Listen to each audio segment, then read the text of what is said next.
নমস্কার, আমি রূপম সর্দার। আজকে আমি একটা নাটক উপস্থাপন করার চেষ্টা করছি এবং নাটকটা আমিই লিখেছি। নাটকের নাম মহারাজ আর শিল্পী। একটু পুরনো দিনের নাটক। ধরে নিন এখান থেকে যেখানে মহারাজ উপাধি থাকতো এবং কিছু চাষিবাসী যারা শিল্পী থাকতো তাদেরকে নিয়ে তাদের কেমনভাবে একটা রাজত্ব চলছে এবং একটা শিল্পীর মনোকামনা কি সেটা নিয়ে আমার নাটকটা।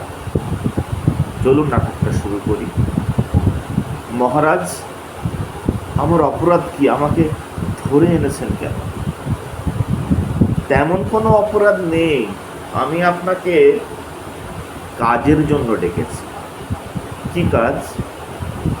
মন্দির বানাতে হবে। কত বড় মন্দির?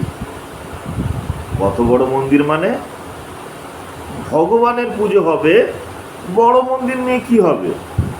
মহারাজ, খুব একটা বড় মন্দির, যেখানে চাল ফোরায় না, যেখানে ডাল ফোরায় না, যেখানে কাপড় পরিধান ফোরায় না। যে বদ্যি হতে চায় সে বদ্যি হতে পারে মায়ের আশীর্বাদে। যে মুক্তার হতে চায় সে মুক্তার হতে পারে। একজন নিচে বসে খায় তো একজন উপরে বসে। তুমি কি সাম্যবাদের কথা বলছো?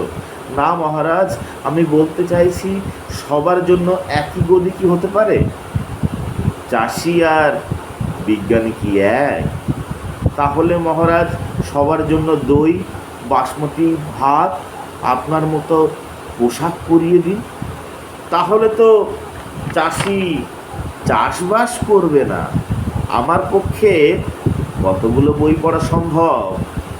আমার পক্ষে কি একা রাজত্ব চালানো সম্ভব? রাজত্ব চালাতে গেলে পরীক্ষায় উত্তীর্ণ হতে হবে। কিসের পরীক্ষা মহারাজ? আমি যে বিদ্যালয় বানিয়েছি তার পরীক্ষা। আর আমি যে এত বছর ধরে চাষের ধানের পোকা নিয়ে পড়াশোনা করলাম, আমি যে পড়লাম ওই তারারা ঘুরে বেড়ায়, ঘুরে ফিরে আসে সেই একই জায়গায়, ওই চাঁদের বলায় আলোর ছটায় নীল রং দেখা যায়। মূল্যহীন সেসব পড়াশোনা মহারাজ, মূল্যহীন।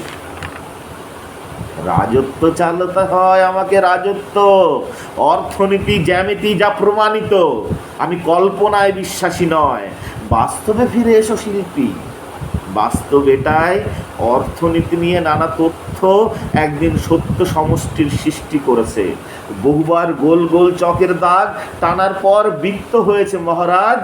মহারাজ, আমিও মহারাজ হতে চাই। আপনার কাজ আমি করে দেব।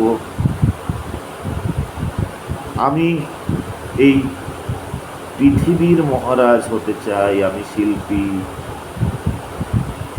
আপনার সাহায্য প্রার্থনা করি। নমস্কার।